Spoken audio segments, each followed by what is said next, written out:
네, 할렐루야. 네, 오늘의 예배에 오신 여러분을 진심으로 환영합니다. 우리 함께 예배 시작하기 전에 짧게 간단하게 기도하고 시작했으면 좋겠습니다. 이번 예배를 위해서 함께 기도해 주셨으면 좋겠습니다. 주님, 우리가 오늘 예배를 드릴 때에 우리의 마음이 오직 주님을 향하게 하시옵소서. 오직 우리가 있는 그 자리자리마다 하나님 나라가 되게 하여 주시옵소서. 함께 한 목소리로 기도하고 오늘 예배를 시작하겠습니다. 기도하겠습니다.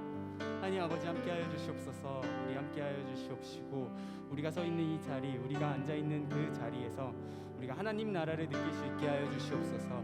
우리가 하나님 나라를 볼 수 있게 하여 주시옵소서. 우리에게 무한한 은혜와 또 주님 말씀을 주셔서 우리를 깨닫게 하시옵시고, 우리를 주님 이끌어 주시옵소서. 오늘 예배를 온전히 주님께 맡겨드립니다. 주님, 우리가 기쁨으로 찬양하기 원합니다. 우리가 주님이 주시는 그 생명의 손길을 주님 느끼기 원합니다. 주님 함께하여 주시옵시고, 주님 우리를 인도하여 주시옵소서. 우리가 새 힘으로 주님 바르며 주님 따르며 나아가기 원합니다. 주님 함께하여 주시옵소서. 감사드리며 예수님의 이름으로 기도드립니다. 아멘. 우리 함께 사도신경 하심으로 오늘 예배를 시작하겠습니다. 나는 전능하신 아버지 하나님, 천지의 창조주를 믿습니다. 나는 그의 유일하신 아들 우리 주 예수 그리스도를 믿습니다. 그는 성령으로 잉태되어 동정녀 마리아에게서 나시고 본디오 빌라도에게 고난을 받아 십자가에 못 박혀 죽으시고 장사된 지 사흘 만에 죽은 자 가운데서 다시 살아나셨으며 하늘에 오르시어 전능하신 아버지 하나님 우편에 앉아 계시다가 거기로부터 살아있는 자와 죽은 자를 심판하러 오십니다. 나는 성령을 믿으며 거룩한 공교회와 성도의 교제와 죄를 용서받는 것과 몸의 부활과 영생을 믿습니다. 아멘. 주님, 이 시간 가운데 함께하여 주시옵소서. 주님, 주의 영광을 구하길 원합니다. 우리 함께 다 한 목소리로 찬양했으면 좋겠습니다.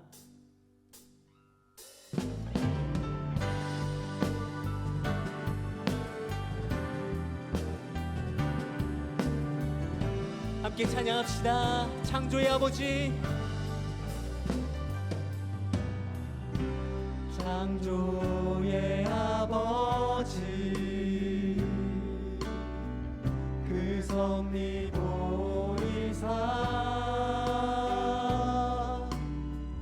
택하신 세대 일으키어 이 땅을 고치소서. 주의 크신 능력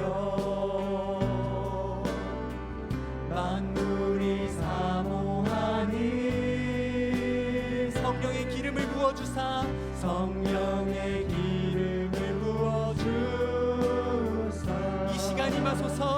이 시간 임하소서. 아멘. 주 영광 여기 임하사 열방 땅에 그 빛 비추소서. 주의 얼굴 구할 때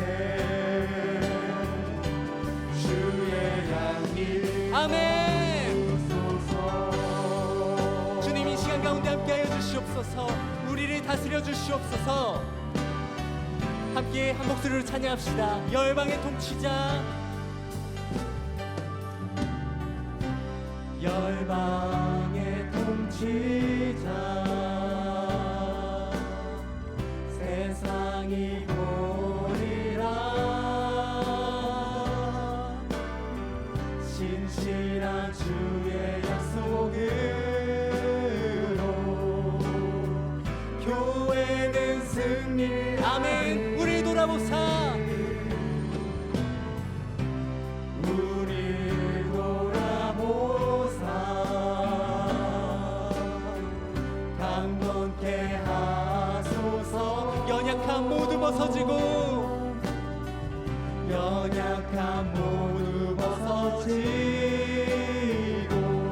승리케 하옵소서. 아멘. 주 영광 여기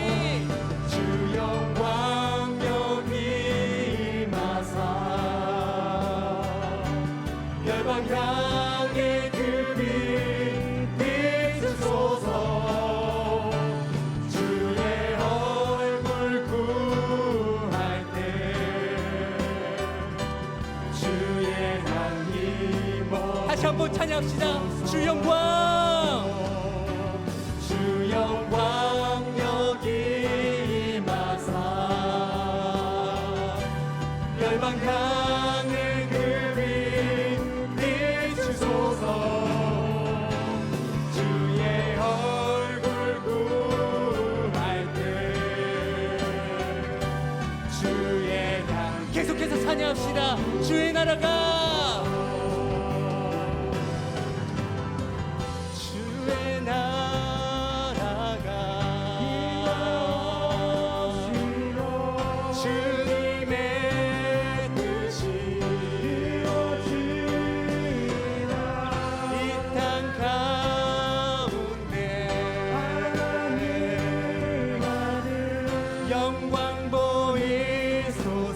다시 한번 찬양합시다. 주의 나라가 주의 나라가 임하오시며 주님의 뜻이 이루어지라.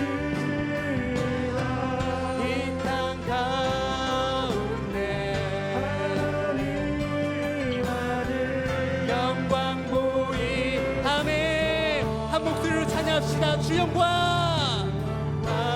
여기 임하사 열방 향해 그 빛 비추소서. 주의 얼굴 구할 때 주의 향기 머무. 마지막으로 주 영광, 주 영광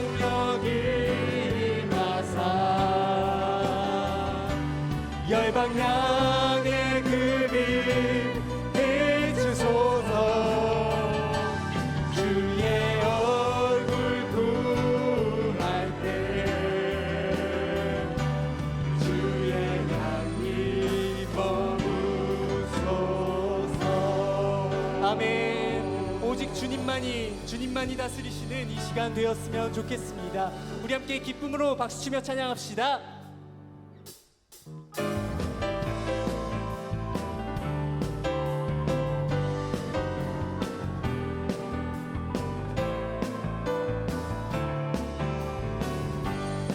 찬양합시다. 기뻐하며 함께 노래 부르리. 소리 높여 할렐루야 부르리. 다시 한번 기뻐하며 찬양 드리며 우리 주님과 함께 기뻐하리라. 기뻐하며 함께 노래 부르리. 소리 높여 할렐루야 부르리. 주님 앞에 나와 찬양 드리며 우리 주님과 함께 기뻐하. 나의 창조자, 나의 창조자, 나의 구원자, 가장 귀한 나의 예수님 찬양합니다. 아멘. 나의 치료자, 나의 선한 목자 되실 주 예수 나의 주 찬양하리. 우리 함께 목소리를 찬양합시다. 기뻐하며 함께 노래 부르리. 소리 높여 할렐루야 부르리. 주님 앞에 나와 찬양 드리며 우리 주님과 함께 기뻐하리라. 나의 창조자, 나의 창조자, 나의 구원자, 가장 귀한 나의 예수님 찬양합니다. 나의 치료자, 가장 선한 목자 되신 주 예수 나의 주 찬양합니다. 마지막으로 나의 창조자, 나의 창조자, 나의 구원자, 가장 귀한 나의 예수님 찬양합니다. 나의 치료자, 가장 선한 목자 되신 주, 예수 나의 주 찬양. 예수 나의 주, 예수 나의 주 찬양. 아멘. 다시 한번 찬양합시다. 예수 나의 주, 예수 나의 주 찬양하리. 아멘. 주님께 영광의 박수 올려드립시다. 할렐루야. 우리 계속해서 찬양합시다.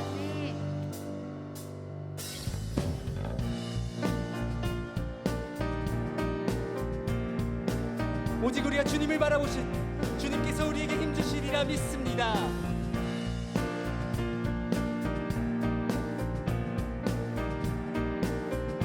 함께 찬양합시다. 새 힘어들이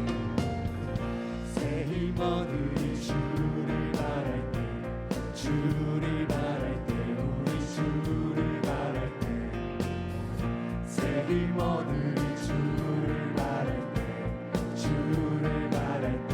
다시 한번 처음부터 찬양합시다. 새 힘어들이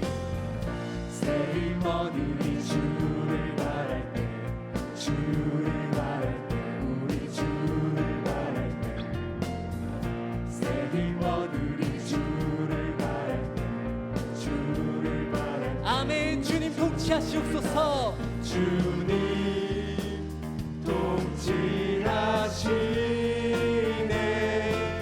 소망 구원 주신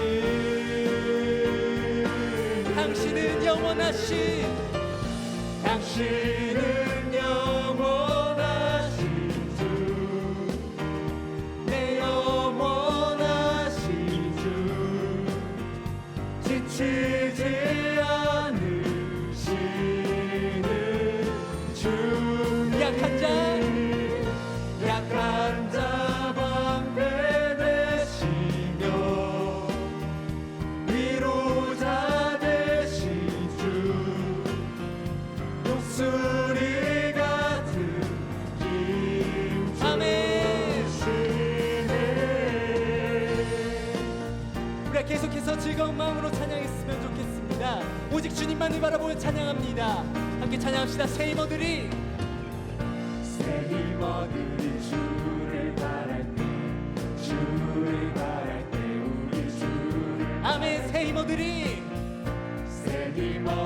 주를 바랄 때, 주를 바랄 때, 우리. 다시 한번 새 힘어들이 주를 바랄 때, 주를 바랄 때, 우리 주를 바랄 때, 새 힘어들이 주를 바랄 때, 주를 바랄 때.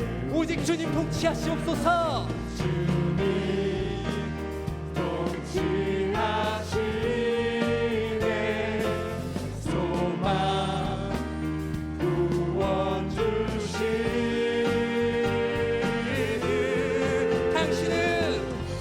당신은 영원하신 주, 내 영원하신 주, 죽지 않으시는 주. 약한 자 방패 되시며 위로자 되신 주, 목소리 같은 힘 주. 다시 한번 당신은 영원하신 주, 내 영원하신 주, 지치지 않으시는 주. 나의 방패 되신 주님을 찬양합시다. 할렐루야. 되시며 위로자 되신 주, 독수리 같은 힘 주. 우리 목소리 목소리로 찬양합시다. 당신은 영원하신 주, 내 영원하신 주, 지치지 않으시는 주, 우리의 위로자 되신 주님을 찬양합시다. 약한 자 방패 되시며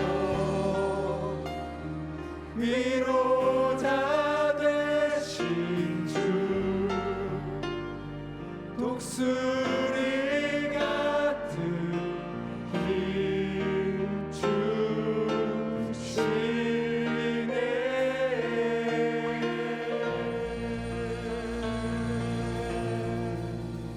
아멘. 이 시간 오직 주님의 나라가 우리가 있는 자리, 그 자리 가운데 임하기 원합니다. 주님 함께하여 주시옵소서. 주님 이 자리 가운데 임재하여 주시옵소서. 함께 마음을 다해 고백합시다. 주의 나라가 임할 때 하나님 임재하실 때 예배가 회복되며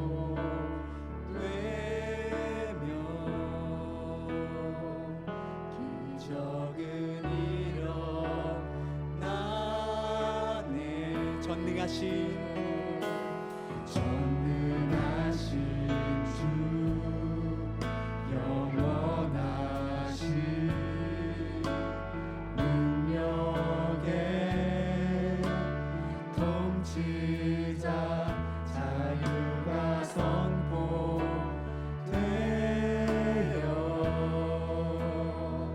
주 백성 돌아오네. 하나님 나라 임하소서. 하나님 나라 임하소서. 영광과 존귀 능력과 위엄 놀라운 사랑의 기적의 하나님 지금 이곳에 오소서.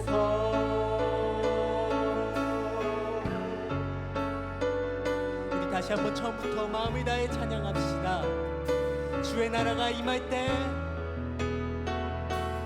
주의 나라가 임할 때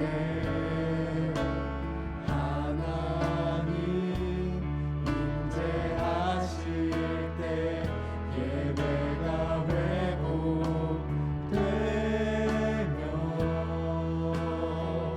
기적은 일어나네. 전능하신 주, 영원하신 주, 영원하신 능력의 통치자, 자유가 선포되어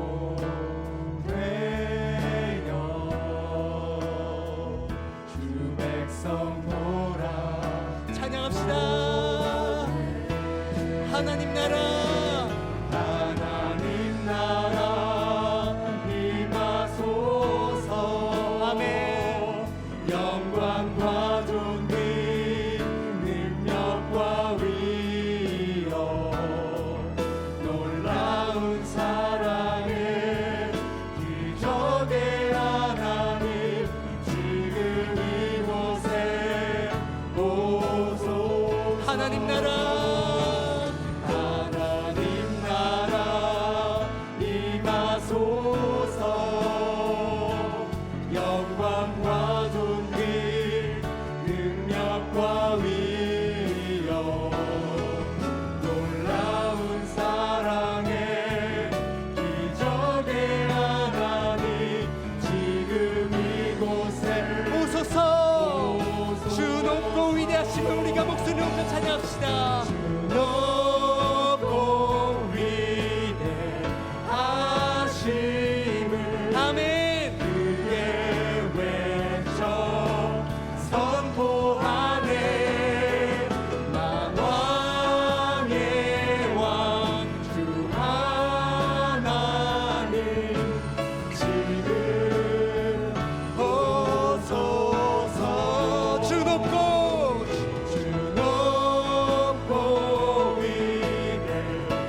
나라가 되길 원합니다. 주여 함께하여 주시옵소서.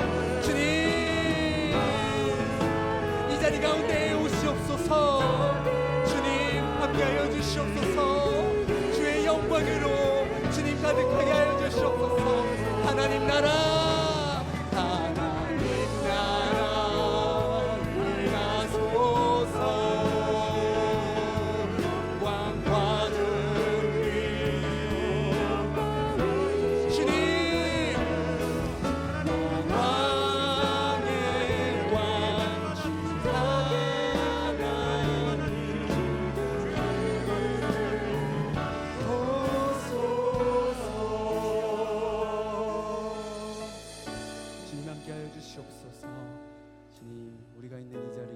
주의 나라 되게 하여 주시옵소서. 우리의 마음이 주님의 나라 되게 하여 주시옵소서.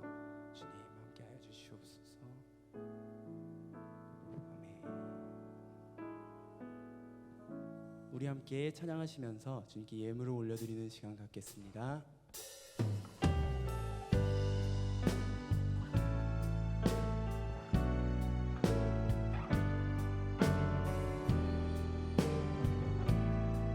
나 무엇과도 주님을 바꾸지 않으리. 다른 어떤 은혜 구하지 않으리. 오직 주님만이 내 삶의 도움이시니 주의 얼굴 보기 원합니다. 주님 사랑해요. 주님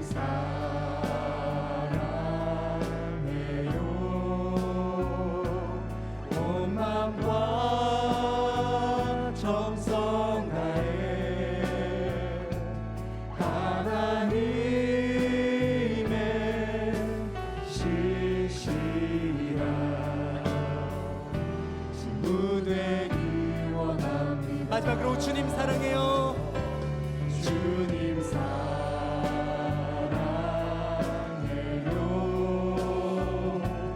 온 마음과 정성 다해 하나님의 시시라 친구 되기 원합니다.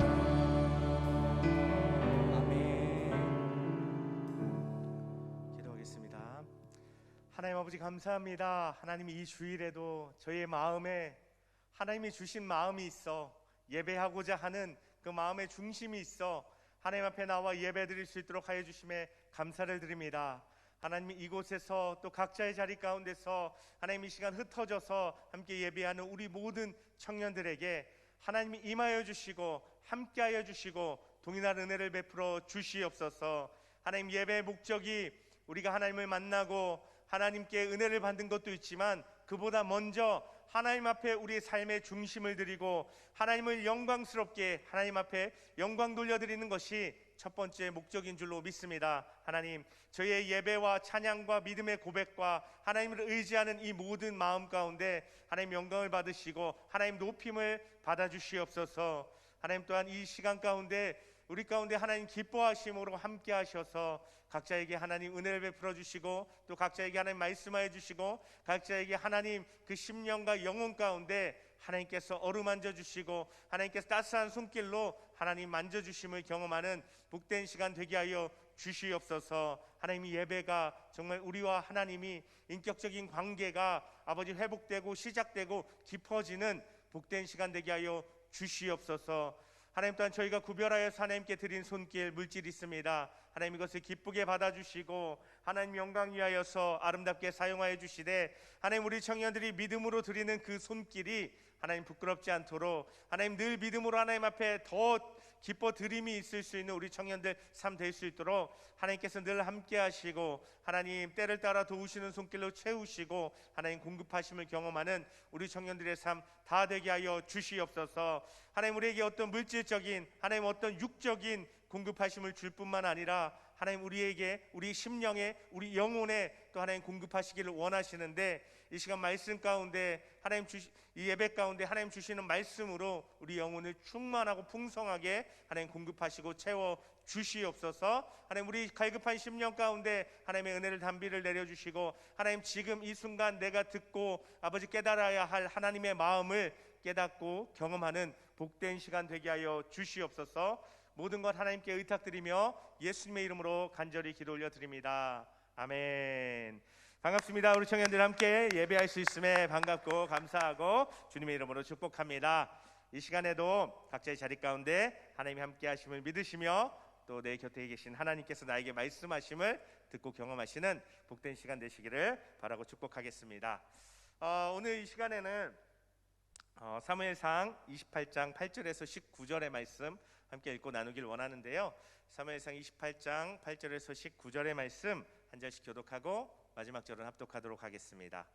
사울이 다른 옷을 입어 변장하고 두 사람과 함께 갈새 그들이 밤에 그 여인에게 이르러서는 사울이 이르되 청하노니 나를 위하여 신접한 술법으로 내가 내게 말하는 사람을 불러 올리라 하니 여인이 그에게 이르되 내가 사울이 행한 일 곧 그가 신접한 자와 박수를 이 땅에서 멸절시켰음을 아나니 내가 어찌하여 내 생명에 올무를 놓아 나를 죽게 하려느냐 하는지라. 사울이 여호와의 이름으로 그에게 맹세하여 이르되 여호와께서 살아계심을 두고 맹세하노니 내가 이 일로는 벌을 당하지 아니하리라 하니 여인이 이르되 내가 누구를 내게로 불러오랴 하니 사울이 이르되 사무엘을 불러올리라 하는지라. 여인이 사무엘을 보고 큰 소리로 외치며 사울에게 말하여 이르되 당신이 어찌하여 나를 속이셨나이까 당신이 사울이시니이다. 왕이 그에게 이르되 두려워하지 말라 내가 무엇을 보았느냐 하니 여인이 사울에게 이르되 내가 영이 땅에서 올라오는 것을 보았나이다 하는지라. 사울이 그에게 이르되 그의 모양이 어떠하냐 하니 그가 이르되 한 노인이 올라오는데 그가 겉옷을 입었나이다 하더라. 사울이 그가 사무엘인 줄 알고 그의 얼굴을 땅에 대고 절하니라. 사무엘이 사울에게 이르되 내가 어찌하여 나를 불러 올려서 나를 성가시게 하느냐 하니 사울이 대답하되 나는 심히 다급하나이다. 블레셋 사람들은 나를 향하여 군대를 일으켰고 하나님은 나를 떠나서 다시는 선지자로도 꿈으로도 내게 대답하지 아니하시기로 내가 행할 일을 알아보려고 당신을 불러 올렸나이다 하더이다. 사무엘이 이르되 여호와께서 너를 떠나 내 대적이 되셨거늘 내가 어찌하여 내게 묻느냐. 여호와께서 나를 통하여 말씀하신 대로 내게 행하사 나라를 내 손에서 떼어 내 이웃 다윗에게 주셨느니라. 내가 여호와의 목소리를 순종하지 아니하고 그의 진노를 아말렉에게 쏟지 아니하였으므로 여호와께서 오늘 이 일을 내게 행하셨고 여호와께서 이스라엘을 너와 함께 블레셋 사람들의 손에 넘기시리니 내일 너와 내 아들들이 나와 함께 있으리라. 여호와께서 또 이스라엘 군대를 블레셋 사람들의 손에 넘기시리라 하는지라. 아멘. 오늘 함께 읽은 이 말씀으로 혹시라는 제목으로 요새 이런 식으로 쓰더라고요. 그래서 혹시라는 제목으로 하나님 주시는 은혜를 나눠보도록 하겠습니다. 제가요 어제 드디어 백신 2차 접종을 완료했습니다. 이제 한 2주 지나면 이제 면역체가 됩니다. 물론 여전히 마스크를 쓰고 또 요즘 이제 상황이 워낙 안 좋으니까 조심해야 되지만 그래도 좀 마음은 좀 한결 가벼워지는 것 같아요. 그래도 좀 누군가를 만날 일이 있어서 만나거나 할 때 제가 좀 더 이제 좀 뭐랄까 마음 그래도 좀 편하게 만날 수 있지 않을까 하는 생각도 해봅니다. 2차를 맞으니까 1차보다는 조금 확실히 좀 센 것 같아요. 1차 때는 팔뚝만 좀 아프고 말았는데 2차 때는 좀 지나니까 이렇게 멍해지더라고 사람이. 그러면서 약간 이제 두통이 있고 그래서 타이레놀 좀 먹으면서 잘 지내고 있습니다. 여러분도 순서가 되면 잘 예방 접종하시고 안전한 면역체가 되시면 좋겠습니다. 이상원 목사의 백신 장려 광고였습니다. 네, 죄송하고요. 오늘 함께 읽은 이 말씀으로 좀 은혜 나눠보고자 하는데요. 지난주 나눈 말씀 이렇게 떠올려 보면 지난주에 이제 다윗이 하나님이 계속해서 뭔가 약속하시고 증거하시지만 현실이 변하지 않는 거예요. 사울이 여전히 나를 계속 잡아먹으려고 쫓아다니니까 결국 어떡할까 하다가 다시 한번 블레셋으로 도망치고 망명하는 모습을 우리가 살펴보았습니다. 그리고 나서 이제 시글락이라는 곳을 아기스 왕에게 얻어서 제법 괜찮게 살아가고 있었어요. 편안하게 살아가고 있었어요. 그런데 갑자기 한순간 위기가 찾아오죠. 뭐였죠? 아기스 왕이 이스라엘과의 전쟁에 다윗에게 나하고 같이 나가자 한 거예요. 다윗이 나갈 수도 없고 안 나갈 수도 없는 이런 곤란한 상황 가운데 처하게 되었던 것입니다. 오늘 우리가 읽은 말씀은요, 다윗이 블레셋의 이제 그런 상황을 맞이하고 있을 때 이스라엘에서, 반대편 이스라엘에서는 어떤 일이 벌어지고 있었는지를 우리에게 보여주는 말씀입니다. 오늘 뭐 본문이 아니라서 읽지는 않았지만 그 배경을 알아볼 수 있는 그 앞부분의 말씀을 좀 보면 4절의 말씀에는요 이렇게 되어 있어요. 이제 어떤 상황이 벌어졌는지를 이제 보여주는데, 블레셋 사람들이 모여 수넴에 이르러 진침에 사울이 온 이스라엘을 모아 길보아에 진쳤더니라고 돼 있어요. 그 전쟁이 이제 구체적으로 어떻게 펼쳐지는지를 그려주고 있는 거예요. 블레셋 사람들이 여기 수넴이라는 곳에 자기들의 군대를 다 이끌고 이제 이스라엘을 공격하러 올라왔습니다. 그리고 이제 그 소식을 들은 이스라엘 사람들은 길보아라는 곳에, 사울이 이제 군대를 모아서 길보아에 이제 마주친을 친 거죠. 이제 그 상황 가운데 이제 전쟁이 곧 벌어질 것 같은데, 그때 이제 5절에 보면요 여기서 한 또 이제 배경이 되는 설명이 나옵니다. 5절 말씀에 보면 사울이 블레셋 사람들의 군대를 보고 두려워서 그의 마음이 크게 떨린지라. 사울이 블레셋 군대를 바라보면서 마음이 두렵고 떨리고 그 마음이 완전 공포에 사로잡힌 거예요. 왜 이렇게까지 사울이 두려움을 느끼고 있을까? 물론 첫 번째로는요, 사울에게 블레셋은 언제나 쉽지 않은 적이었어요. 항상 어려운 전쟁, 항상 전력을 다해도 이길까 말까 했고 애를 먹었던 그런 전쟁, 한 번도 블레셋을 압도해 본 적이 없는 그런 사울이었기 때문에 블레셋 군대를 바라보면서 두려워할 수 있었습니다. 그런데 그뿐만 아니라 오늘 이 전쟁이 벌어지는 장소에 그 힌트가 담겨 있는데요, 블레셋이 올라와서 진을 친 곳의 이름은 수넴이었어요. 근데 이 수넴이라는 곳은 이스라엘 평야라는 곳에 자리 잡은 지역이었는데, 지도를 한번 보여주세요. 그림 하나 보여주시면 이스라엘 지형은요 이렇게 되어 있어요. 가운데 한가운데가 이제 요단강이 흐르고 이제 위로는 갈릴리 바다가 있고 아래는 사해가 있는 이런 모습이고, 이 양쪽으로 이제 산지가 이제 이어지는 그런 모습인데, 이쪽 약간 초록색이 있는 쪽이 이스라엘이 주로 이제 활동하는 그런 지역이죠. 이스라엘 지역은 보면 알겠지만 대부분 남쪽에서부터 북쪽까지 갈색이 이어져요. 이 갈색은 산지를 의미하는 거예요. 그런데 그 산지가 쭉 이어지다가 맨 윗지역에 보면 초록색이 이렇게 보이는 지역이 나오죠. 그렇죠? 거기가 바로 이스라엘 평원인 거예요. 수넴이 바로 그 다음 그림 하나 보여주시겠어요? 수넴은 그 이스라엘 평원 한가운데 있는 그 지역이었던 거예요. 그러니까 블레셋이요, 이 평원, 이스라엘을 동서로 가로지르는 이 평원의 한가운데 자기 군대를 다시금 데리고 와서 펼쳐놓고 있었던 거예요. 그러니까 이 전쟁이 어떤 의미를 갖겠어요? 만약 이 전쟁에서 이스라엘이 져요, 그러면 북쪽에서도 이제 블레셋이 밀고 오고 서쪽에서도 밀고 오고 아주 곤란함을 당할 수 있는 상황에 처하는 거예요. 그리고 나서 이 이스라엘 동서로 가로지르는 이스라엘 평원이었기 때문에 여기를 뺏기면 북쪽 지파들이 전쟁이 벌어져도 이제 도와주러 내려올 수가 없는 거예요. 그러니까 아주 급박한 상황 가운데 사울이 지금 처해 있는 거예요. 그러니까 이 전쟁을 앞두고 당연히 이길 자신은 없는데, 그리고 뒤에 이어지는 또 한 가지 상황으로 인해서 그 마음이 굉장히 두렵고 떨리게 되었다는 것입니다. 그토록 심각한 상황에 처한 사울이 이제 어떻게 할까요? 사울이 이 순간 제일 먼저 뭘 할까요? 6절의 말씀 한번 보겠습니다. 6절 말씀 보면요 이렇게 되어 있어요. 6절 말씀 보면 제가 읽어볼게요. 사울이 여호와께 묻자오되라고 되어 있어요.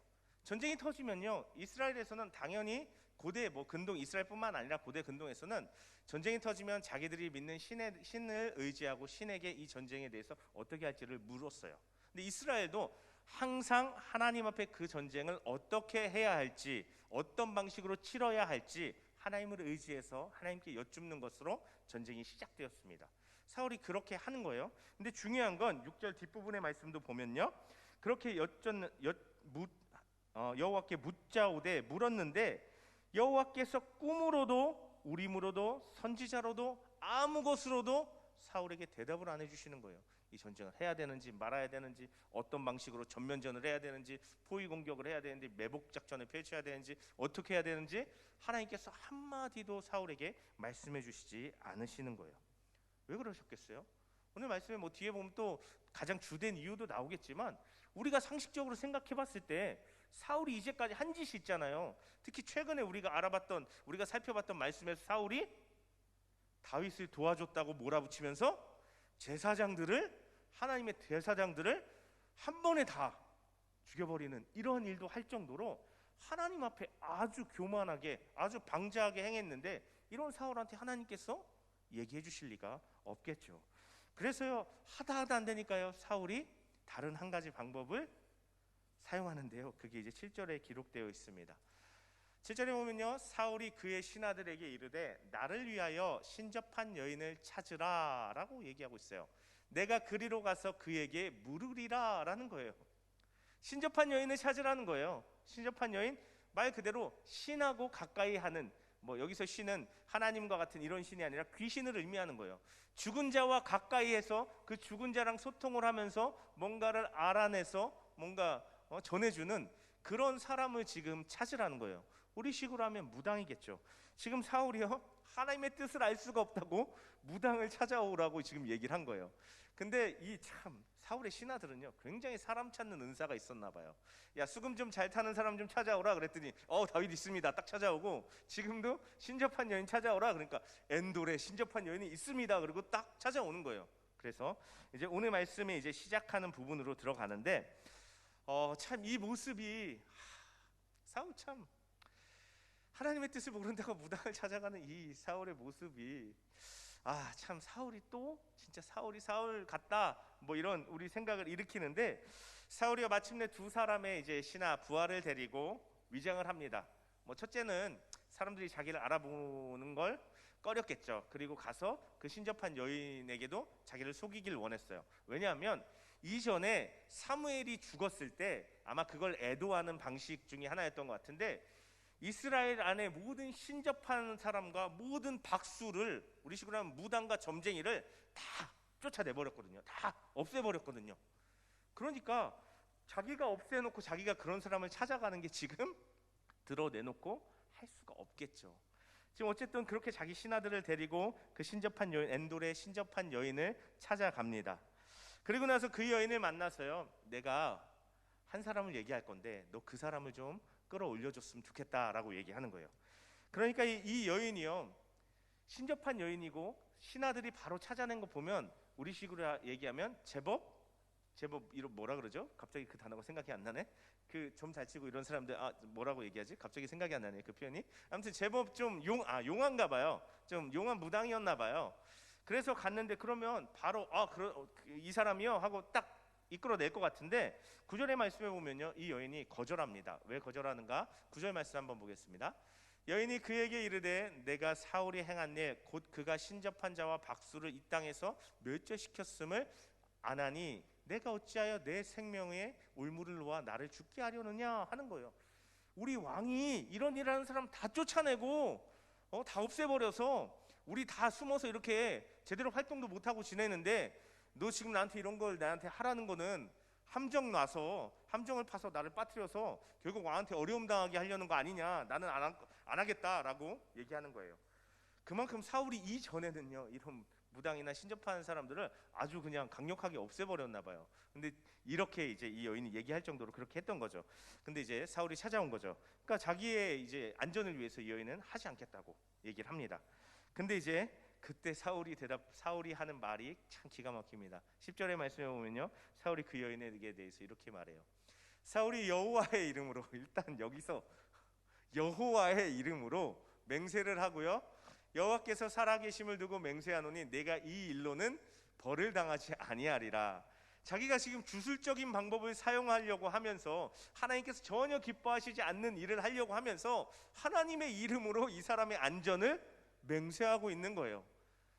사울이 정말 영적으로 얼마나 엉망인지를 보여주는 모습이라고 할 수 있습니다. 그러면서요, 그렇게 그 사람의 안전을 보장해주면서 사무엘을 불러 올려달라고 얘기를 합니다. 그리고 났더니요, 12절에 보면 이 여인이 사무엘을 불러 올리는데 12절 말씀에 보면요, 여인이 사무엘을 보고 큰 소리로 외치며 사울에게 말하여 이르되 당신이 어찌하여 나를 속이셨나이까? 당신이 사울이시니이다 라고 말하는 거예요. 깜짝 놀라서 큰 소리를 지르는 거예요. 땅에서 올라오는 사무엘을 보면서 이 사람이 놀라서 두려움에 사로잡혀서 소리를 지르는 거예요. 그리고 나서 하는 얘기가 당신이 사울이네요, 당신이 사울입니다 라고 말하는 거예요. 왜 그런 거 하니? 13절에 이어지는 13절 말씀 보면요, 왕이 그에게 이르되 두려워하지 말라, 내가 무엇을 보았느냐 하니 여인이 사울에게 이르되 내가 영이 땅에서 올라오는 것을 보았나이다 라고 대답하는 거예요. 아니 이게 왜? 원래 이 여자는 이런 일 하는 사람 아니야? 라고 우리는 생각할 수 있어요. 근데 당시에 이 이스라엘뿐만 아니라 이 고대 근동 지역에서 이런 식으로 신접한 사람들, 신접해서 예언을 하고 뭔가를 알려주는 사람들은 사실요 직접 그 대상을 보고, 우리식으로 얘기하면 귀신을 보고 어떤 이야기를 나누는 그런 사람이 아니었어요. 이 사람들은 주로 어떤 소리, 어떤 이런 뭐 바람이 불어오거나 어떤 나는 소리를 바탕으로 그 이제 뭐 이 방식으로 하면 죽은 사람들의 그런 어떤 죽은 사람들이 알려주는 것을 전해주는 그런 일을 했던 거예요. 보통 소리를 통해서. 그것이 성경 이사야의 기록에도 기록되어 있어요. 이 사람들이 주로 하는 일은 소리를 듣고 뭔가 그 소리를 자기 나름대로 해석해서 전해주는 일을 하는 사람들이었는데, 진짜 그 대상이 사무엘이 눈앞에 나타나 버린 거예요. 이 사람도 흔하게 경험을 못하는, 이 사람도 한 번도 경험해보지 못했던 일이 자기 앞에 펼쳐지니까 깜짝 놀라서 두려움에 사로잡힌 거예요. 더군다나 그 사무엘의 나타남으로 인해서 자기에게 와서 이 일을 시키고 있는 사람이 사울이라는 것, 모든 박수와 신접한 여인을 없애버린 사울이라는 걸 이 사람이, 이 여인이 알아버린 거예요. 그러니까 두려움에 사로잡힐 수밖에, 이 모든 사실이 이 여인을 두려움에 사로잡힐 수밖에 없게 만들었던 것입니다. 그런데요, 사울은요 괜찮다라고 얘기하면서 다시 한번 이 여인을 뭔가 안심시키면서 그 사람이 어떻게 생겼는지 자기가 원하는 것들을 계속 물어봅니다. 어떻게 생겼냐라고 얘기를 하니까 이 여인이 이야기하는 모습이 딱 사무엘인 거예요. 그러니까 이 사람이, 이제 사울이 사무엘인 것을 알아차리고 나서 이제 이 이야기가 계속해서 이제 절정으로 치닫는데, 15절에 보면요 그 나타난 사무엘에게 이렇게 이야기합니다. 물론 사울은 이 사무엘을 직접적으로 보지는 못하는 것 같아요. 근데 이렇게 말을 해요.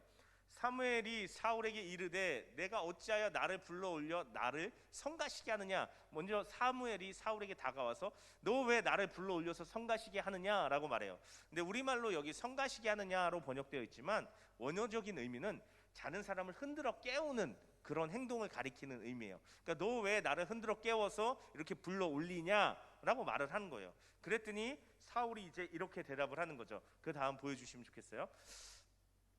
사울이 대답하되 나는 심히 다급하니이다. 내가 너무 다급해서 당신을 불렀습니다. 블레셋 사람들은 나를 향해서 군대를 일으켜서 올라오는데 하나님은 나를 떠나서 다시는 선지자로도 꿈으로도 내게 대답하지 아니하시기로 내가 행할 일을 알아보려고 당신을 불러 올렸나이다 라고 대답하는 거예요. 블레셋 군대는 올라오고 있죠. 그런데 하나님은 나한테 아무 말씀도 안 하시죠. 내가 어떻게 해야 될지를 모르겠어서 당신이라도 끌어올려서 내가 할 일을 알아보려고 당신이라도 끌어올렸습니다 라고 지금 다급하게 사울이 이야기하고 있는 것입니다. 그러면서 내가 지금 어떻게 해야 됩니까? 이렇게 물어보는 거죠. 사무엘은요 냉정하게 대답합니다. 이어지는 말씀 읽진 않겠지만요, 사무엘은요 분명하게 이렇게 얘기합니다. 하나님이 이미 너를 떠나서 내 대적이 되셨다. 그래서 너에게 아무것도 대답하시지 않으시고 네 나라를 찢어서 네 이웃, 너보다 나은 이웃 다윗에게 이미 넘겨주셨다라고 말씀하시는 거예요. 그러면서 그 이유, 왜? 네가 하나님의 아말렉을 향한 진노를 쏟지 않아서, 하나님께 순종하지 않아서 하나님이 너를 떠나서 너의 대적이 된 것이 아니냐. 그렇기 때문에 하나님께서 너에게 아무것도 대답하시지 않는 것이 아니냐라고 아주 냉정하게 지적하고, 우리식으로 얘기하면 팩폭을 가하기 시작합니다. 그리고 나서 마침내는요 19절에 이렇게 사무엘이 말을 합니다. 여호와께서 이스라엘을 너와 함께 블레셋 사람들의 손에 넘기시리니 내일 너와 내 아들들이 나와 함께 있으리라. 무슨 얘기예요? 내일 너와 너의 아들들이 죽어서 지금 내 옆에 있게 될 거야 라고 말하는 거예요.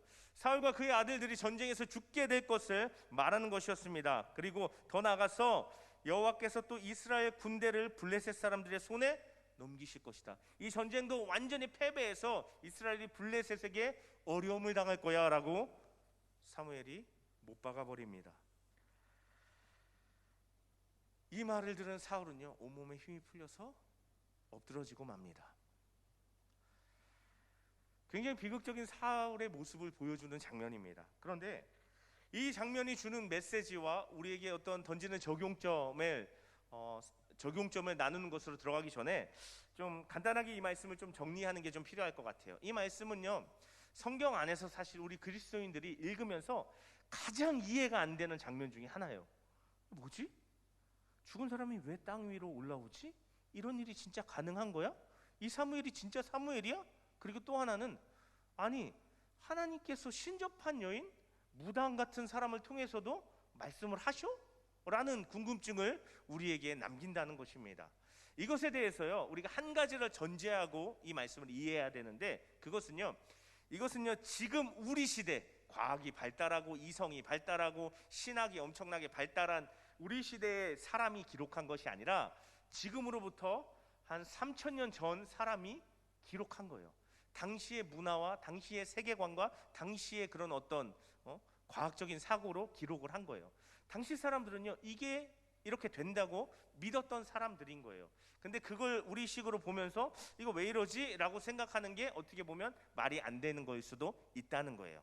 구약 성경은요, 성경이 계속해서 시간이 흘러가면서 계시가 점진적으로 발전해요. 처음에는 구약이 시작할 때 천국 몰라요. 사탄 몰라요. 근데 그게 하나님의 말씀이 점점 점진적으로 계시되면서 이런 것들이 이제 좀 뭐랄까요, 세분화되고 정확하게 이제 드러나게 되는 거죠. 지금 이것도 마찬가지예요. 아직 분명하게 죽은 사람들이 죽으면 어디로 가는지, 이스라엘 사람들은, 히브리 사람들은 죽으면 그냥 죽은 사람들이 다 하나님을 믿든 안 믿든 땅 밑으로 간다고, 스올이라는 곳으로 간다고 믿었던 그 시대에 기록된 기록이라는 거예요. 그러니까 일단 그것을 우리가 이해하고 전제하고 이 말씀을 이해해야 되는 거고, 그래서 그건 그렇고 오늘날의 시대로, 현대인의 관점으로 이 말씀을 이해를 한다면 이 정도로 이해하면 좋을 것 같아요. 하나님께서 당연히 이런 신접한 사람이나 무당이나 점치는 사람한테 하나님의 뜻을 드러내시지 않죠. 그런 사람들에게 하나님의 뜻을 전하게 하시지 않죠. 다만 이러한 경우에는 하나님께서 악인들의 악한 행동까지도 하나님의 뜻과 목적을 위해서 사용하시는구나 정도로 이해하면 좋겠습니다. 그리고 사무엘도 아마 지금 눈앞에 나타난 이 사무엘도 사무엘의 모습을 하고 있지만 실제로는 사무엘이 아닌 다른 영적인 존재였을 확률이 더 크다고 저는 이해를 합니다. 그러니까 어쨌든 하나님께서 사용하시는 장면이라는 거예요. 하나님께서 하나님의 목적을 위해서 사용하시는 장면으로 이해를 하고 이 본문을 이해하고 넘어가면 좋을 것 같아요. 어찌됐건요, 그런 이 장면 가운데 드디어 끝모르고 폭주하던 사울의 삶이요, 마침내 비극적인 종착역에 다다르고 있는, 접어들고 있는 그런 모습을 오늘 말씀은 드러내고 있습니다. 왜 사울은요, 이런 마지막, 이런 비극적이고 이런 정말 왜 이런 슬픈 결말을, 인생의 결말을 맞이할 수밖에 없었을까요? 근데 참 놀라운 것은요, 우리가 우리 머릿속에 사울은 이렇기 때문에, 사울은 저런 것 때문에, 그것 때문에 라는 생각이 들 거예요. 이미 사울과 다윗의 이야기를 계속해서 나눠오고 살펴봐 왔으니까요. 그런데 놀라운 사실 한 가지는요, 사울의 이름은요, 그 이름의 뜻이 묻다, 묻는다라는 샬이라는 히브리 단어에서 유래된 이름이에요.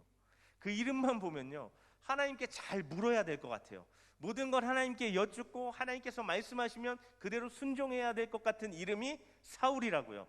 근데 실제 사울의 삶은 어땠어요? 중요한 순간 가운데 하나님의 뜻을 묻지 않아요. 자기가 원하는 대로, 자기 눈에 보기 좋은 대로 행동하는 거예요. 그게 뭐였어요? 블레셋이 올라오고 있으니까 분명히 하나님은 기다리라고, 사무엘이 올 거라고 말씀하셨지만, 사무엘이 그렇게 하나님의 뜻을 전했지만 사울은 자기 마음대로 자기가 제사를 드려버려요. 전쟁이 다급하다고. 그리고 나서 또 어떻게 했어요? 아말렉을 진멸하라고 얘기했는데 자기 눈에 보기에 좋은 거 골라서 그거는 살려서 가지고 와요. 왜요? 하나님께 드리려고 그랬대요. 사실은 자기가 욕심냈기 때문이었죠. 결정적인 순간에 하나님의 뜻을 여쭙기보다는, 하나님의 뜻에 순종하기보다는 자기가 원하는 대로 살아온 것이 사울의 삶이라는 것입니다. 그리고 나서 이 모든 것이 다, 모든 가능성이 다 사라지고 나서 더 이상 어떻게 할 수 없는 그 순간에만 어쩔 수 없이 하나님께 나아가서 하나님의 뜻을 묻고 하나님을 의지하는 듯한 모습을 보여준 것이 사울의 삶이었다는 것입니다. 사울에게 하나님의 말씀과 하나님의 뜻은요, 듣고 따라야 할 대상이 아니었어요. 다만 자기가 어려움 가운데 빠졌을 때 좀 건져줄 수 있는 수단, 도구, 그 정도였던 거예요. 그래서 이 밤에도요, 우리가 이 말씀을 들여다보는 우리 입장에서도 도저히 이해할 수 없는, 당시에도 마찬가지였을 거예요. 이미 신명기에서 이런 신접한 여인과 이런 박수를 가까이 하는 걸 금하고 있거든요. 이스라엘 백성이라면 다 알고 있어요. 그런데 이렇게 정말 얼토당토 않는, 하나님이 전혀 기뻐하시지 않을 것 같은 이런 방법으로 뭔가 하나님의 뜻을 알아내려고 하는 이런 사울의 모습을 알아내려 하는 것이 사울의 모습이라는 것입니다. 이 말씀을 읽는 우리는 너무 뻔하다, 그 결과가 어찌 보면 너무 당연하다라고 생각할 수 있을 거예요. 그런데 사울은요, 다급한 상황 앞에서 자기가 할 수 있는 게 이거밖에 없으니까 그렇게 하는 거예요. 오늘 설교 제목이요, 혹시죠, 혹시. 지금 사울이 딱 그런 모습이에요. 혹시 한 거예요. 혹시 내가 이렇게 해서라도 내가 지금 어떻게 해야 되는지를 알아낼 수 있지 않을까 했던 거예요. 혹시 신접한 여인을 통해서 사무엘이 나타나기만 한다면, 그래도 뭔가 사무엘을 통해서 내가 알아낼 수만 있다면 어떻게 이 상황을 해볼 수 있지 않을까라고 생각을 했다는 거예요. 그러나 너무나도 당연하게요, 하나님과의 관계가 다 깨져버렸어요.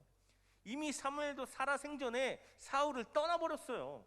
그런 상황 가운데 혹시라는 것은 없었다라는 것입니다. 우리말에도요, 이런 속담이 있죠. 혹시나는 역시나다라는 그런 속담이 있습니다. 그 속담과 같이 사울에게 이미 예견된 비극이 선포될 수밖에 없었다는 것입니다. 이 일이 일어나는 시간적 배경이요, 계속해서 사울의 그런 상황을, 사울을 둘러싼 그런 현실을 보여주고 있어요. 성경을 읽어보면요, 사울이 엔돌의 신접한 여인을 찾아갈 때 시간적 배경이 밤이었어요. 그리고 이야기 후반부, 오늘 읽진 않았지만 후반부까지 쭉 읽어보면요, 사울이 이 여인을 떠나서 돌아가는 시간도 밤이었어요. 사울은요, 이것은요 그냥 우연히 그냥 밤에 와서 밤에 갔다, 이게 아니라 성경 기자가 그걸 기록한 이유는 사울이 한없이 어두움에 둘러싸인 밤과 같은 그의 삶이 밤과 같은 어두운 현실이었다는 것을 분명하게 드러내는 모습이라는 것입니다. 그것은 어찌 보면 사울의 외적인 그런 현실일 뿐만 아니라 사울의 내적인 현실이기도 한 거죠. 하나님과의 관계가 완전히 끊어져 버려서 하나님의 빛이 사라져 버린, 어둠만 가득한, 절망만 가득한 사울의 내면을 드러내는 것이 바로 이 밤이라는 시간적 배경이었다는 것입니다. 그런데 그게요, 사울에게 어떤 의미가 있습니까? 하나님께서 주신 왕권을 자신의 것으로, 자신의 것인 줄만 알고 다윗을 쫓는 일에만 집중했던 거예요. 그리고 정작 하나님께서 맡겨주신 백성을 돌보는 일에 무관심했어요. 사실 이 사울이 블레셋으로 인해서 그 인생이 시작부터 끝까지 어려움 당하는 건 어찌 보면 너무나 당연했어요.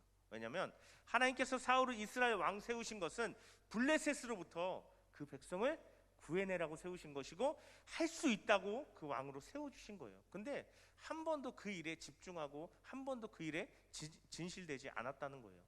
오로지 다윗에게만 집중되어 있었기 때문에, 자신의 백성들은 내팽겨쳐 버렸기 때문에 그런 상황이 임했다라는 것입니다. 그런 사울이 죽은 사무엘을 불러낸다 한들, 아무리 사무엘에게 물어본다 한들 그게 무슨 의미가 있겠습니까? 사실 오늘 설교 제목을 그게 무슨 의미가 있니로 하고 싶었는데, 너무 이 장년들 주보에 그게 무슨 의미가 있냐면 뭐야 청년부 이럴까봐 제가 혹시로 했는데, 네, 그게 무슨 의미가 있냐는 거예요. 사울의 진짜 문제는요, 이런 상황 속에서도요 하나님께 돌아가지 않아요. 이런 상황 속에서도 하나님 저 좀 살려주세요 라고 하나님을 의지하고 하나님 앞에 회개하는 모습을 보이지 않는다는 거예요. 그게 무서운 거예요.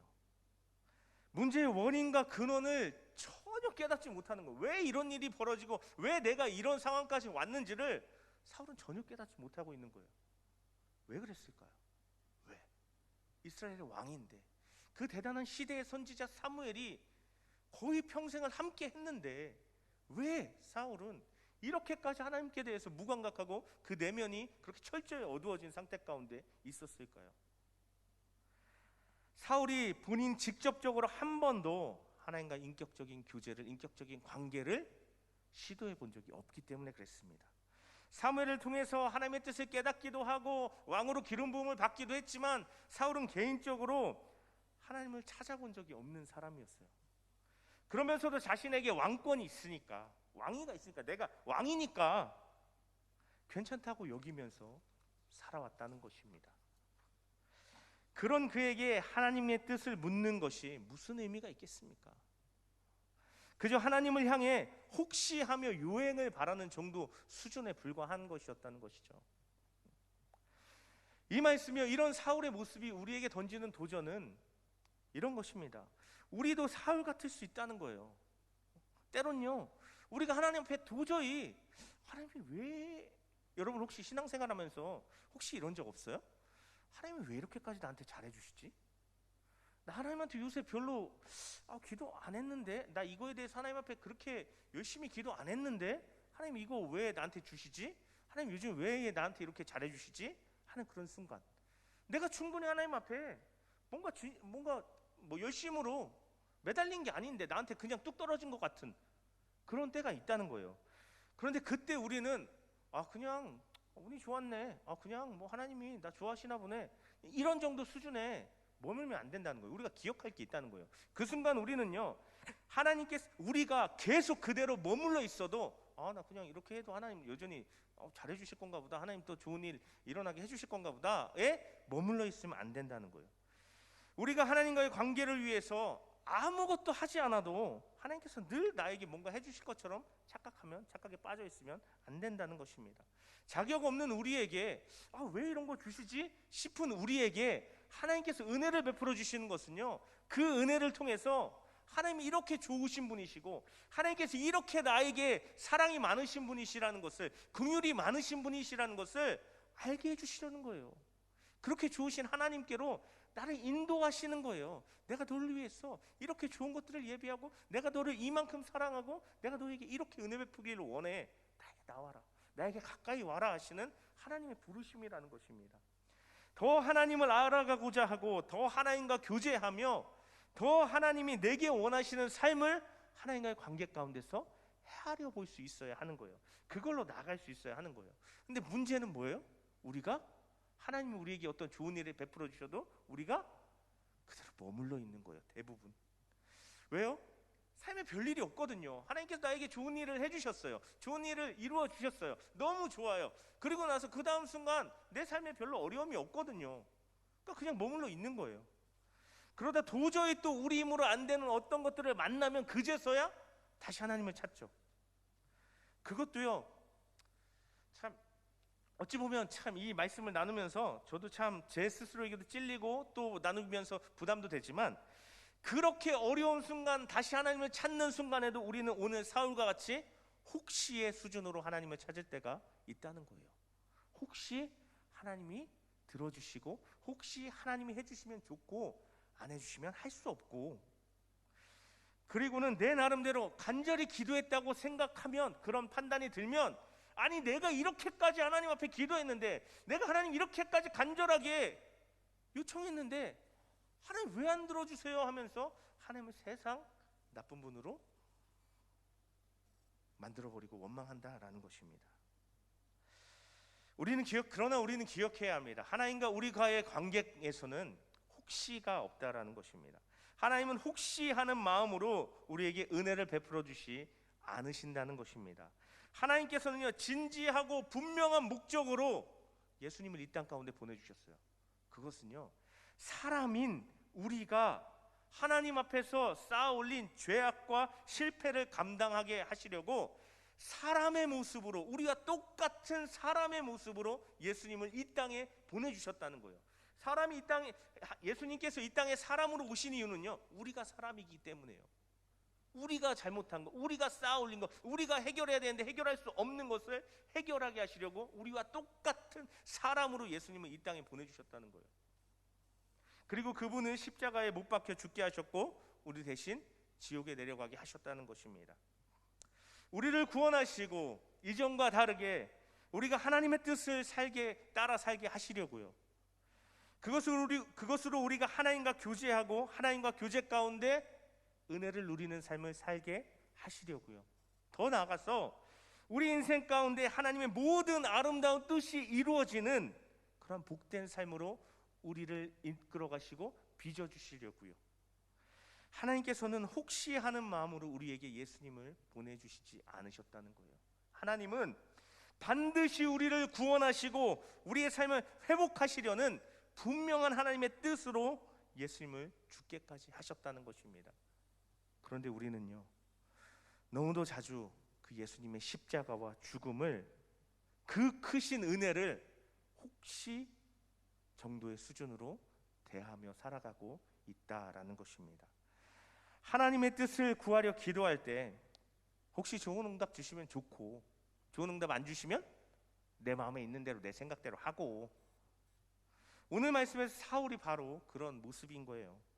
하나님께서 말씀하셔도 그걸 행할 의지가 없다면, 그 말씀대로 순종할 의지가 없다면 하나님의 뜻을 묻는 게 무슨 의미가 있냐는 거예요. 하나님께서 우리에게 기도 응답을 해주셔서 우리가 바라는 좋은 일들이, 우리가 원했던 일들이 일어난다 한들 그 다음에 우리가 계속해서 하나님과 전혀 관계없는 삶을 살아간다면 그게, 그 기도 응답이 무슨 의미가 있냐는 거예요. 기도는요, 단순히 어떤 주어진 상황의 결과를 알아내는 것이나 단순히 하나님께 어떤 좋은 것을 알아내기 위한, 받아내기 위한 수단이 아니라는 거예요. 기도를 통해서요, 하나님의 마음을 헤아려고 하고, 나를 사랑하시는 그 하나님의 마음을 헤아려고 하고, 나를 어디까지 얼만큼 사랑하시고 내 삶을 붙드시고 이끄시기를 원하시는지 그 하나님의 선하심을 헤아려고 하며 하나님과 우리 관계가 점점 더 깊어지는 것이 기도의 진정한 목적이라는 것입니다. 물론 구하지 말라는 게 아니에요. 물론 하나님 이런 거 이루어 주세요, 하나님 이런 상황 가운데 저 좀 도와주세요, 기도하지 말라는 게 아니에요. 근데 그런 것과 함께 하나님과의 관계를 추구함이 기도 가운데 반드시 있어야 한다는 것입니다. 우리가 원하는 것을, 우리가 원하는 모든 것을 하나님께서 이루어 주시는 것보다 하나님께서 나를 통해 나의 삶에 이루어 주시는 하나님의 삶을 살아가는 것이 더 중요하다라는 것입니다.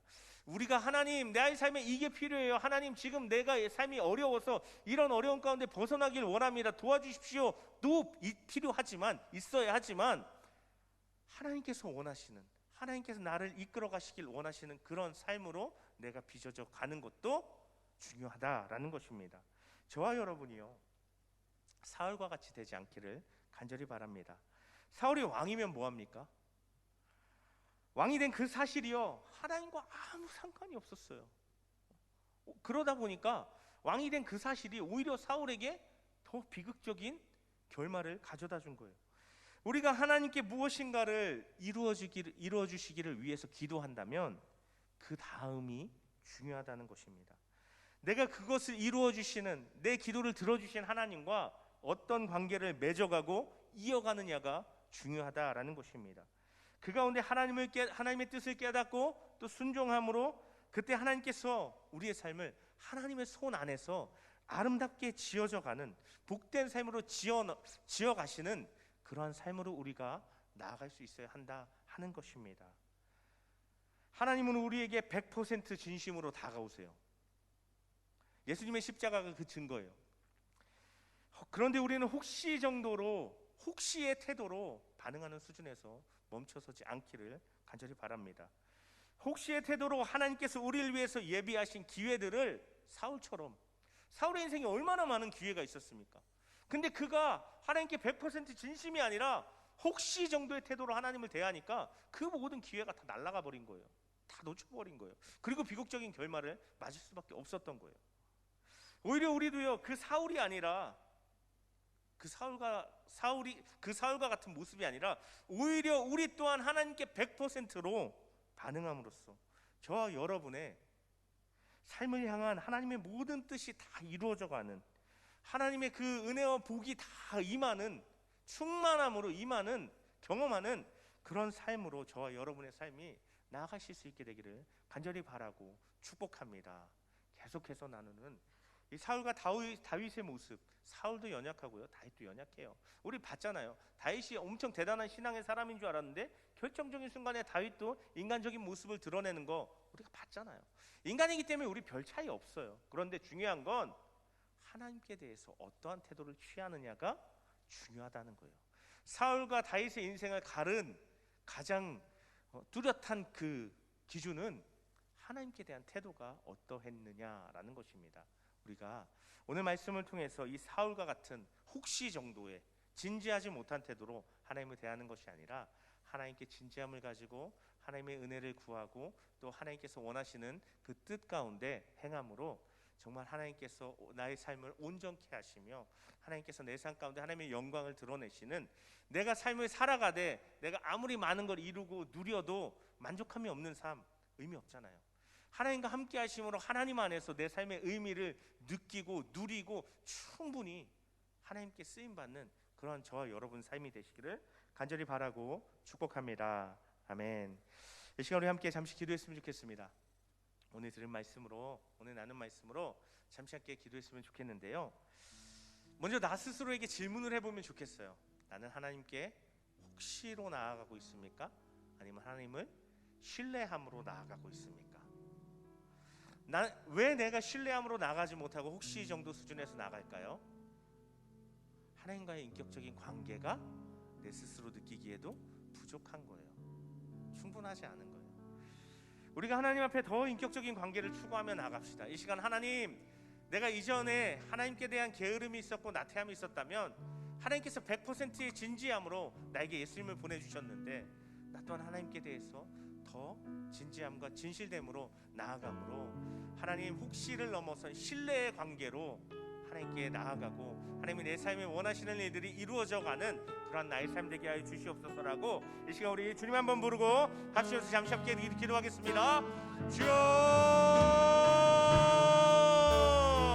하나님 아버지 감사합니다. 하나님 이 시간 아버지 하나님께서 저희에게 또 이 사울을 통해서 또 말씀하시고 또 아버지 은혜를 주시고 도전하시는 것을 아버지 경험하며 이 말씀을 붙들고 하나님 앞에 나아갑니다. 하나님, 사울이 참 비극적인 인생의 아버지 결말을 맞게 되는 것을 보게 됩니다.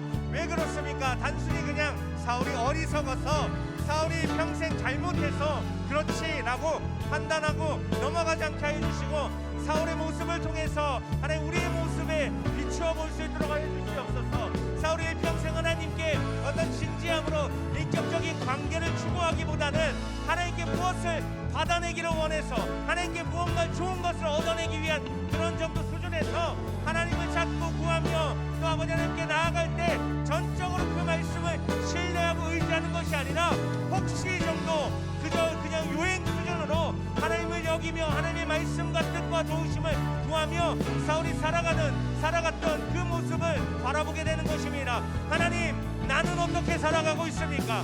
정말 하나님께서 나에 대한, 나의 인생 전반에 대한, 나의 인생 끝까지 하나님께 선하신 계획을 가지시고 나를 인도하신다는 그 하나님을 신뢰하는 그 믿음으로 하나님 앞에서 하나님의 말씀에, 하나님의 뜻에 반응하며 살아가고 있는지, 아니면 하나님, 내가 그저 하나님은 그냥 하나님이 내 삶에 있으면 좋고 없으면 말고 하나님의 말씀이, 하나님의 도우심이 있으면 좋고 없으면 할 수 없고 수준으로 혹시 정도의 차원에서 하나님께 나아가고 하나님을 대하고 하나님을 여기며 살아가고 있지 않는지, 하나님 앞에 내가 얼마나 진지하고 진실된 태도로 나아가고 반응하고 있는지 나의 모습을, 나의 삶의 모습을 돌아보게 하여 주시고, 혹시라도 내가 사울과 같은 태도로 하나님을 여기고 하나님을 대함이 있다면 하나님, 나의 삶을 돌이켜 주시옵소서.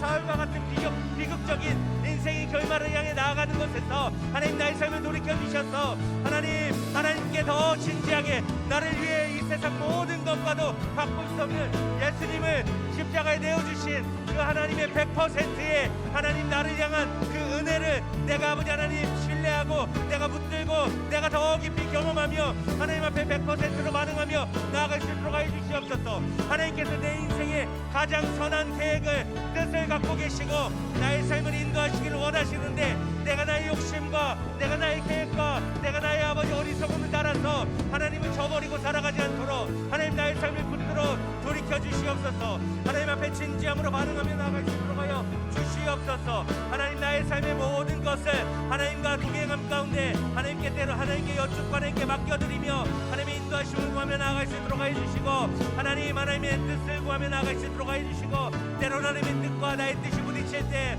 하나님 내가 하나님의 뜻을 아버지 취할 수 있는 담대한 믿음으로 나아갈 수 있도록 하여 주시옵소서. 내가 기도하면서도 확신을 갖지 못하고 내가 하나님께 구하면서도 아버지 늘 마음이 불안한 것 하나님 내가 하나님을 온전히 신뢰하지 못하기 때문에 하나님과 내가 깊은 인격적인 관계가 없기 때문에 하나님과 내가 신뢰의 관계를 쌓지 못했기 때문이라는 것을 하나님 오늘 깨닫습니다. 하나님 내가 얼마나 하나님을 신뢰하며 살아가고 있습니까? 하나님 내가 정말 하나님께서 나의 아버지 되시며 나의 선하신 목자 되셔서 나의 삶을 공급하시고 선하심으로 인도하시고 나의 삶을 빚으시고 완성하신다는 것을 사망의 음침한 골짜기를 갈 때라도 나와 함께 하시며 나를 지켜 보호하시고 푸른 초장 맑은 시내에서 하나님 나를 먹이시고 나를 책임지시는 하나님을 내가 신뢰하며 의지하며 살아갈 수 있도록 하나님 붙들어 주시고 하나님을 더 깊이 만나는 그 자리 가운데로 인도하여 주시옵소서. 내가 말씀과 기도로 하나님의 일상의 삶 가운데 하나님을 더 찾고 구하며 하나님의 인도하심을 구하며 나아간 가운데 신실하신 하나님의 선하심을 맛보고 경험하며 누리며 살아갈 수 있도록 하여 주시옵소서. 하나님 내가 그저 아버지 머릿속으로 믿는 신앙이 아니라 하나님과 아버지 인격적으로 아버지 교제하는 신앙으로 하나님과 뜻을 나누는 신앙으로 나아갈 수 있도록 하여 주시고 그런 모든 과정이 그런 모든 순간순간이 그런 한순간의 인격적인 교제가 아버지 하나님께 아버지 함께 대한 나의 아버지 신뢰로 아버지 이어져서 연결되어서 하나님을 전적으로 신뢰하고 의지하며 그 하나님의 선하심을 경험하는 나의 삶이 되게 하여 주시옵소서. 하나님 사울과 다윗의 인생의 갈림길에서 사울의 길로 가지 아니하고 다윗의 길로 갈 수 있도록 그리하여서 우리가 때론 부족하고 연약할지라도 하나님이 우리를 붙드시고 인도해 주시는 선하신 손길을 경험하며 하나님께서 나에게 주신 안정감을 누리며 살아갈 수 있도록 하나님 우리의 삶을 붙들어 주시고 인도하여 주시옵소서. 하나님 은혜를 베풀어 주시옵소서. 하나님 나를 찾아와 주시옵소서. 하나님 오늘 말씀을 통하여서 사울의 모습을 통하여서 다시 한번 깨닫습니다.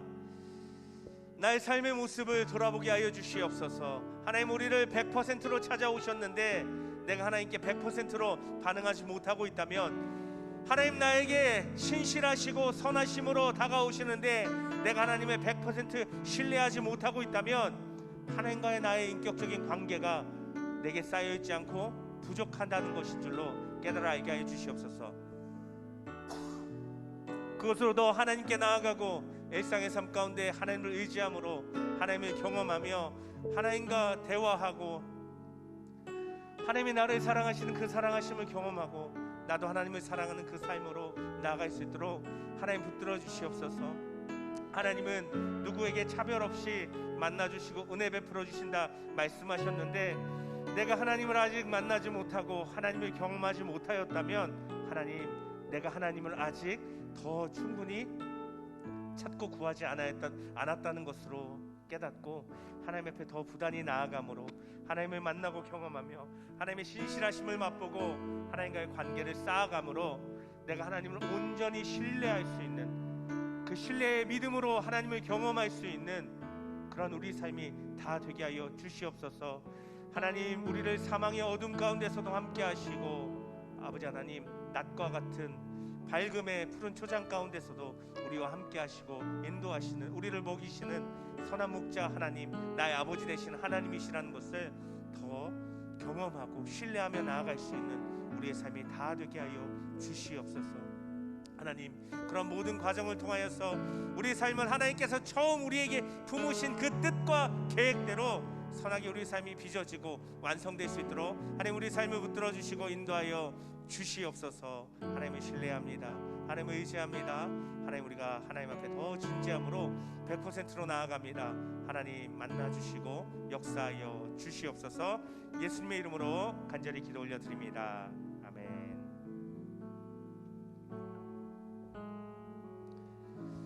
하나님과의 100%의 교제를 나누시는 저와 여러분 되시기를 축복합니다.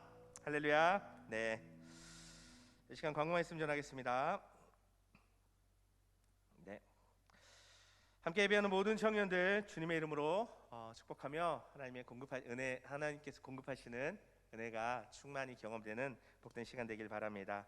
네, 오늘은 광복절 기념 주일입니다. 우리나라 민족을 하나님께서 억압 가운데 또 구원해 주신 것에 대해서, 또 우리가 죄악 가운데 묶여 살아가는 우리를 예수 그리스도로 말미암아서 자유케 하신 것을 기념하며 기억하며 감사할 수 있는 주일 되시기를 바라겠습니다. 정교인 금요기도의 안내입니다. 이번 주 금요일 이건 이제 우리 청년부 수련회와 겸해서 진행되는데요. 정교인 금요기도에 라이트하우스 서울숲교회를 담임하시는 이명규 목사님을 모시고 또 말씀을 듣고 또 기도하는 시간을 가지려 합니다. 시간 함께 참여하셔서 또 수련회 가운데 하나님 주시는 많은 은혜들을 또 경험하시는 우리 청년들 되시길 바라고요. 이어서 수련회 광고입니다. 4번 수련회 20일 금요일부터 22일 주일까지 진행되는 수련회 가운데 참여하셔서 또 하나님께서 주신 은혜도 경험하고 또 함께 교제함 가운데 또 주시는 기쁨도 경험할 수 있기를 바랍니다. 또 수련회 가운데 둘째 날 토요일 오후 프로그램 가운데 역춘 지니어스 골든벨이 있습니다. 그래서 좀 너무 사행성을 조장하나 싶긴 하지만 골든벨에게는요 10만 원의 백화점 상품권을 수상하기로 했습니다. 그래서 많은 참여 바라고요. 그 문제는요, 우리 그 수련회 키트를 수령하시면 그 안에 핸드북이 있거든요. 그 핸드북에 QR 되어 있으니까요. 그걸 통해서 예상 문제를 보시고 또 공부도 좀 해보시고 참여해 주시기를 바라겠습니다. 수련회의 기도로 함께 준비해 주시길 바라고요. 또 아직 참여 신청하지 않으신 분들 빨리 신청해 주시길 바랍니다. 오늘 친절한 전화가 한 통씩 갈 거예요. 참여해 주시기 바랍니다. 또 새로운 인원이 올 때 셀에 배치될 때 회장님에게 알려주시길 바라고요. 또 청년부 중보기도회 매주 토요일 8시에 줌 통해서 진행되고 있습니다. 함께 참여하면서 또 기도를 통해서 하나님 주신 은혜를 경험할 수 있기를 바라고요. 또 신천지 밀리단 계속해서 경계해 주시고 멀리 해주시고, 코로나19 상황이 참 쉽게 안 좋아지는 것 같아요. 그래서 어찌 보면 우리 지난주까지 4주 비대면 예배 드리고 방역 수칙의 변화에 따라서 오늘부터는 99명까지는 우리 교회가 1000명 이상의 이제 예배석을 갖고 있기 때문에 최대 99명까지 현장에서 예배 드릴 수 있는데 우리 청년들은 아직 좀 상황이 좀 그럴 상황은 아닌 것 같다라는 청년들의 생각도 저도 또 어느 정도가 아니라 공감하고요. 그래서 조금 더 비대면 기간을 연장하고 있는데요. 함께 기도함으로 이 시기가 속히 지나갈 수 있기를 바라겠습니다. 그래서 또 비대면 기간이 길어지고 있지만 함께 또 적극적으로 예배에 참여해 주시기를 또 부탁을 드리겠습니다. 광고 이상이고요. 그 다음에 마지막 이번 주에도 우리 말씀톡에 제가 이제 보여드리진 않겠지만 상당히 많은 청년들이 참여했는데요. 보지 마세요. 자, 추첨해 보겠습니다. 3명 추첨하겠습니다. 먼저 파란볼에는요 주경원 청년 축하합니다. 다음 두 번째로 보라색 볼 김지현 청년 그리고 마지막 주황색 볼에 들어있는 송정욱 청년 세 분 축하드립니다. 이번 주에도 말씀톡 바로 공유해 드릴 테니까요. 많은 참여 부탁드리겠습니다. 말씀을 또 듣고 그냥 쓱 지나가는 게 아니라 한번 다시 떠올려 보면서 또 질문에 답을 해보면서 답을 달아보면서 내 또 생각과 경험들을 적어보면서 하나님 주신 은혜가 내 삶에 더 깊이 새겨질 수 있는 기회 삼을 수 있으면 좋겠습니다. 그래서 광고는 여기까지고요. 파송 찬양 부탁합니다.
벅찬 가슴으로 벅찬 가슴으로 더 큰 목소리로 터질 것 같은 기쁨과 감격을 노래하라. 하늘을 외치며 하늘을 외치며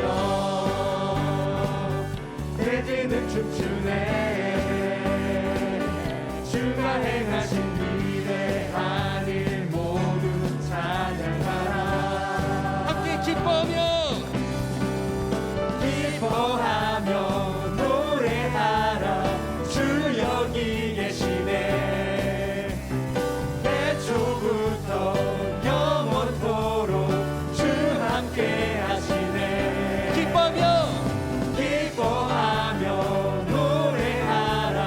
주 여기 계시네. 태초부터 영원토록 주 함께 하시네. 목소리로 찬양합시다. 벅찬 가슴으로 더 큰 목소리로 터질 것 같은 기쁨과 감격을 노래하라. 하늘을 외치며 하늘을 외치며 대지는 춤추네. 주가 행하신 위대한 일 모두 찬양하라. 벅찬 가슴으로 벅찬 가슴으로 더 큰 목소리로 터질 것 같은 기쁨과 감격을 노래하라. 마지막으로 하늘을 외치며 대지는 춤추네. 주가 행하신 위대한 일 모두 찬양하라. 아멘.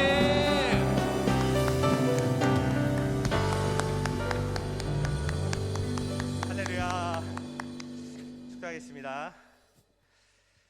이제는 우리를 위해서 이 땅에 우리와 똑같은 모습으로 오셔서 기꺼이 십자가에 달려 죽으시고 우리의 구원의 새날을 열어주신 예수 그리스도의 은혜와 하나밖에 없는 그 아들 100%의 진심과 진지함으로 우리에게 다가오시려 기꺼이 내어주신 하나님 아버지의 크신 사랑과 늘 우리 삶 가운데 함께 하시며 우리를 하나님께로 더 인도하시고 우리 삶에 함께 하시는 하나님의 손길을 경험하고 또 누리게 하시는 성령의 역사하심이 오늘 말씀을 듣고 하나님 나에게 100%로 다가오신 하나님께 나 또한 100%로 반응하여서 하나님과 인격적인 관계를 쌓아가며 하나님을 신뢰하여 하나님의 역사가 내 삶을 감싸고 내 삶을 빚어가는 그런 나의 삶 살아보겠습니다 라고 결단하는 우리 모든 청년들과 함께 예배하는 모든 분들 위해 이제로부터 영원토록 함께 하시기를 간절히 축원하옵나이다. 아멘.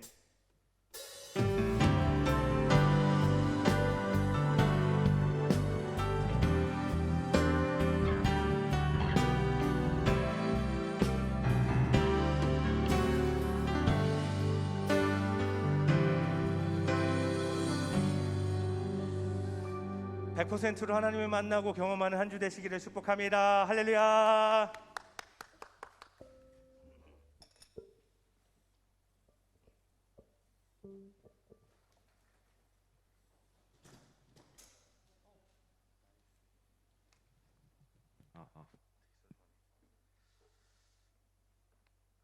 이번 주도 에벤 수고 많았어요. 감사해요.